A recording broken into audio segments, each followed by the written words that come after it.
నమస్తే, welcome to I dream. నేను మీ మాధురి. మోకాలు నొప్పులు ఉన్నాయి, కొంచెం లైట్గా వాకింగ్ చేయొచ్చు.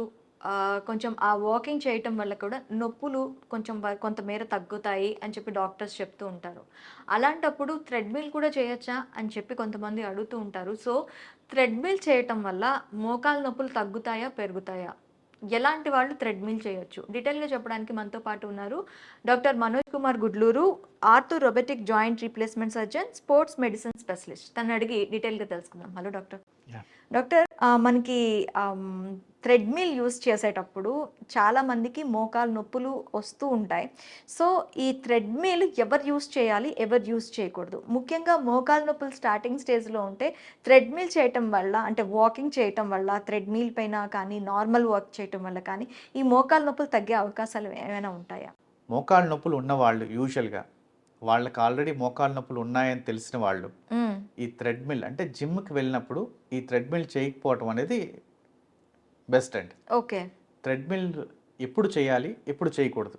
మోకాళ్ళు జాయింట్ కొంత సపుల్నెస్ కోసం యూజువల్‌గా థ్రెడ్మిల్ అనేది కార్డియో కోసం చేస్తారు. అంటే గుండె సంబంధించిన సరఫరా అనేది కొంత ఎక్కువగా హార్ట్ రేట్ క్రియేట్ చేస్తే సర్క్యులేషన్ బాగా పెరగటం కోసం ఈ కార్డియో కోసం ఈ థ్రెడ్మిల్ అనేది చేస్తారు.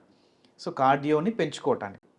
ఎస్. కానీ రెగ్యులర్గా కార్డియో ఎక్సర్సైజెస్ చేస్తూ రెగ్యులర్గా థ్రెడ్మిల్ మీద చేస్తూ స్లాంట్ అంటే మామూలుగా ఉండటానికి ఫ్లాట్ అంటారు, స్లాంట్ అంటారు.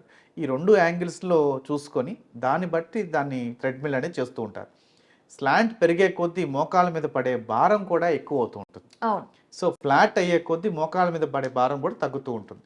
సో ఇది మనం ఎంత ప్రెషర్తో ఎక్కుతున్నాము అనే దాని మీద స్లాంట్స్ పెరుగుతూ వస్తుంటుంది. సో మోకాళ్ళ నొప్పులు ఆల్రెడీ ఉన్నవాళ్ళు, ఆర్థ్రెటిక్ చేంజెస్ వచ్చిన వాళ్ళు దీన్ని థ్రెడ్మిల్ అనేది చాలా తక్కువ చేయటం బెటర్ యాక్చువల్గా. ఎందుకంటే అరుగుదల అనేది ఇంకా ఎక్కువ పెరుగుతూ ఉంటుంది. థ్రెడ్మిల్ చేస్తూ ఉంటుంటే అరుగుదల ఇంకా పెరుగుతూ ఉంటుంది, నొప్పి ఇంకా పెరుగుతుంటుంది. చాలామంది వాళ్ళ యొక్క మోకాళ్ళ పరిస్థితి ఏంటి, వాళ్ళ యొక్క సిచ్యువేషన్ ఎలా ఉన్నారు, మోకాళ్ళకి అరుగుదల ఎంత ఉందని, ఏ స్టేజ్లో ఉందని తెలుసుకోకుండా స్టార్ట్ చేయటమే కార్డియో స్టార్ట్ చేసి దాని తర్వాత జిమ్కి వెళ్దాం అనే ఉద్దేశంతో, లేదా వెయిట్స్కి వెళ్దాం ముందు కార్డియో స్టార్ట్ చేద్దాం ఉద్దేశంతో థ్రెడ్మిల్ స్టార్ట్ చేస్తారు. చాలామంది మోకాళ్ళ నొప్పులతో ముందే 1 నెల 2 నెలలు కాకముందే మళ్ళీ జిమ్ను ఆపడం, లేదా మోకాళ్ళ నొప్పులు వాళ్ళు జిమ్కి వెళ్ళకపోవడం జరుగుతుంటుంది. సో ఈ జిమ్కి వెళ్ళినప్పుడు మీరు ఎప్పుడు కూడా ఫస్ట్ స్ట్రెచెస్ చేయడం చాలా ఇంపార్టెంట్. దాని తర్వాత స్లోగా, అంటే ఒకవేళ మీరు చేయాలనుకుంటే కూడా థ్రెడ్మిల్ స్లోలో పెట్టుకొని చాలా ఊరికే నడిచినట్టుగా ఒక 5 నిమిషం 10 నిమిషాలు స్లోగా చేయటం అనేది చాలా ఇంపార్టెంట్. అప్పుడు కూడా ఆర్థ్రెటిక్ చేంజెస్ ఉన్న వాళ్ళైతే ఎక్కువగా చేయకపోవటమే మంచిది యూజువల్గా. సో ఈ ఆర్థ్రెటిక్ చేంజెస్ యూజువల్గా ఉన్నవాళ్ళు వాకింగ్ చేయొచ్చా, థ్రెడ్మిల్ కాకపోతే వాకింగ్ చేయొచ్చా అని అడుగుతుంటారు.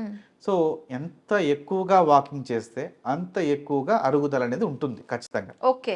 If you are not trained, అంటే మీరు ఆల్రెడీ వాకింగ్లో ట్రైనింగ్ తీసుకొని రెగ్యులర్గా వాకింగ్ చేస్తున్న వాళ్ళైతే పర్వాలేదు. మీ జాయింట్స్ సపుల్గా ఉంటాయి, మీ లిగమెంట్స్ సపుల్గా ఉంటాయి, మీ కండరాలన్నీ సపుల్గా ఉంటాయి, మీ కండరాలు స్ట్రెంత్ అని ఉంటాయి. వాకింగ్కి ట్రైనింగ్ ఆల్రెడీ నడవటం అనేది వస్తుంది కదా, మళ్ళీ దానికి ట్రైనింగ్? ఎస్, ఖచ్చితంగా ట్రైనింగ్ ఉండాలండి. ఎందుకంటే క్వాడ్రిసెప్స్ స్ట్రెంథనింగ్ ఎక్సర్సైజ్ చేసుకొని ఉండాలి, హ్యామ్స్ట్రింగ్ స్ట్రెంథన్ చేసుకొని ఉండాలి, కాఫ్ మజిల్స్ని వెయిట్స్తో ఇంప్రూవ్ చేసుకొని ఉండాలి. తర్వాతే వాకింగ్ అనేది చాలా వరకు ఇది అవుతుంది. నార్మల్ జనరల్ వాకింగ్ అనేది పబ్లిక్ చేయటం అనేది నార్మలే. కానీ మోకాళ్ళు స్ట్రెంథన్ అయ్యి దాని మీద వాకింగ్ చేసుకుంటా రావటం, స్ట్రెంథన్ చేసుకోవటానికి ప్లస్ మోకాళ్ళ మీద భారం పడకుండా ఉండటానికి చేసే స్ట్రెంథనింగ్ చేసుకున్న తర్వాత వాకింగ్ చేయటం అనేది. సో ఇవి చేయకుండా వాకింగ్కి వెళ్ళే వాళ్ళు ఖచ్చితంగా వాకింగ్ని ఎప్పుడో ఒక రోజు ఆపాల్సి వస్తుంది, మధ్యలోనే దాన్ని ఆపాల్సి వస్తుంది. అది ఖచ్చితంగా ఎవరికైనా జరిగే విషయం. ప్రతి ఒక్కరికి ఇది తెలుసుకోవాలి. వాకింగ్ కూడా ముందు ఒక ట్రైనింగ్ ఉండాలి. వాకింగ్ చేయటానికి ట్రైనింగ్ అని కాదు, వాకింగ్ చేయటానికి మీరు ఎక్సర్సైజ్ అంటే కొంత కండరాలని పెంచుకోగలగాలి, దాని మీద మీరు పోగలుగుతూ ఉండాలి. జాయింట్ మీద పడే లోడ్ని తగ్గించుకోగలిగేటట్టుగా కండరాలని ఇంప్రూవ్ చేసుకొని ఉండాలి. అప్పుడు వాకింగ్ చేస్తే మీకు నొప్పులు రావు, చాలా ఎక్కువసేపు చేయొచ్చు. చాలామంది మాకు 70 ఏళ్ళ ఒక ఆవిడ థ్రెడ్మిల్ చేస్తున్నారు డాక్టర్ గారు, నేను ఎందుకు చేయలేను అని అడగకూడదండి. ఎప్పుడు కూడా ఆవిడ బోన్ క్వాలిటీ చాలా ఎక్కువగా ఉంటుంది, ఆమె రెగ్యులర్గా చేస్తూ ఉండొచ్చు, ఆవిడ బోన్ కొంచెం స్ట్రెంథన్గా ఉండొచ్చు, లేదా ఆవిడ లిగమెంట్స్ కొంచెం బాగుండొచ్చు, మజిల్స్ కొంచెం ఫ్రీగా ఉండొచ్చు. మీరు కూడా 70 ఇయర్స్ ఉన్నారు కదా, నేను ఎందుకు చేయలేనని చేయకూడదు. ఎప్పుడు కంపేర్ చేయొద్దండి. ప్రతి ఒక్క మనిషికి తన యొక్క ప్లస్ ఉంటాయి, మైనస్ ఉంటాయి. సో ఈ రెండింటిని గమనించి తను ఏం చేయగలడని చూసుకొని వెళ్ళాలి. Okay. Don't compare your self with anybody. So ఆ కంపారిజన్ లేకుండా మీరు స్టార్ట్ చేసేటప్పుడు కొంతలో స్టార్ట్ చేయొచ్చు. మీరు ఆ 70 ఏళ్ళ ఆవిడ కన్నా కూడా ఇంకా ఎక్కువగా బెటర్గా చేసుకోగలరు. బట్ ముందుగా స్టార్ట్ చేసేటప్పుడు స్లోగా స్టార్ట్ చేయడం థ్రెడ్మిల్ అనేది. దాని తర్వాత స్లోగా మీరు ప్రోగ్రెస్ అవుతుండే మీరు కొద్దీ దాన్ని సజెస్ట్ చేస్తారా థ్రెడ్మిల్ అనేది మోకాలు నొప్పులు ఉన్న వాళ్ళకి? నొప్పులు ఉన్న వాళ్ళకైతే 100% సజెస్ట్ చేయండి. యాక్చువల్గా ఓకే. ఆర్థరైటిక్ చేంజెస్ ఉండి లేదా డిస్క్ ప్రొలాప్స్లు అంటే బ్యాక్ పెయిన్స్ ఉండే వాళ్ళకి కానీ వీళ్ళు కానీ థ్రెడ్మిల్ చేయటం వల్ల గ్రౌండ్ రియాక్షన్ ఫోర్స్ అనేది ఉంటుంది. థ్రెడ్మిల్లో ఏంటంటే GRF అంటాం.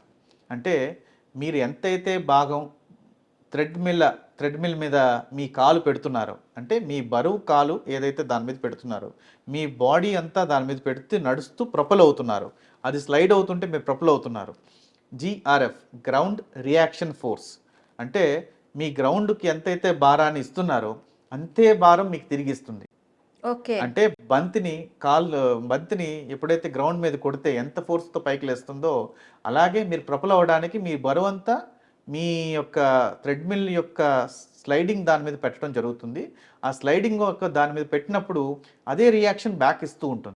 ఓకే. అది ఏదైతే తీసుకుంటుంటాయంటే యాంకిల్ జాయింట్ తీసుకుంటుంది, నీ జాయింట్ తీసుకుంటుంది, హిప్ జాయింట్ తీసుకుంటుంది, స్పైన్ తీసుకుంటుంది.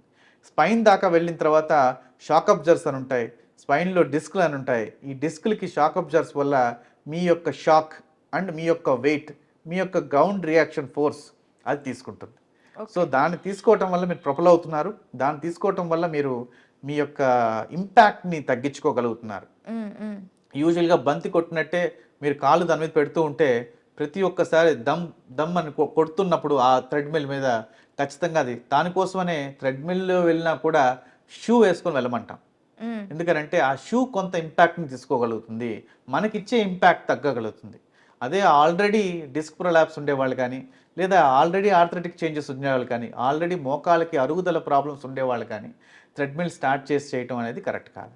ఓకే అండి. Thank you very much.